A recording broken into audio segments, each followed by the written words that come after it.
കുട്ടിപ്പാട്ട് താരത്തിന്റെ ഭീഷണിക്ക് മുന്നിൽ അയ്യോ എന്ന് പറഞ്ഞുകൊണ്ട് MG ഭയന്ന് വിറച്ച് കീഴടങ്ങിയ ഒരു മുഹൂർത്തത്തിനാണ് പാട്ടുവേദി സാക്ഷ്യം വഹിക്കാൻ ഒരുങ്ങുന്നത്. MG കുട്ടിപ്പാട്ട് താരത്തെ നാഗവല്ലി എന്ന് വിളിച്ചതായിരുന്നു സംഭവത്തിന്റെ തുടക്കം.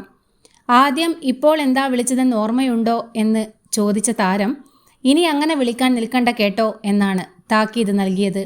ഇനി അങ്ങനെ വിളിക്കാൻ നിൽക്കണ്ട കേട്ടോ എന്ന ഭീഷണിയുടെ സ്വരത്തിലുള്ള കുട്ടിപ്പാട്ട് താരത്തിന്റെ താക്കീത് കേട്ട് അയ്യോ എന്ന് പറഞ്ഞുകൊണ്ട് കൈമലർത്തി കീഴടങ്ങുകയായിരുന്നു MG. മേലെ വീട്ടിലെ വെണ്ണിലാവ് എന്ന കുട്ടിച്ചന്തമുള്ള ഗാനവുമായി എത്തിയ ക്ഷേത്രക്കുട്ടിയാണ് MG അങ്കിളിനെ താക്കീത് നൽകി വിറപ്പിച്ചത്. ക്ഷേത്രക്കുട്ടിയുടെ കുട്ടിക്കുറുമ്പുള്ള ഭീഷണിയും MGയുടെ രസകരമായ പ്രതികരണവും പാട്ടുവേദിയിൽ ചിരിവിരുന്നാണ് ഒരുക്കുന്നത്.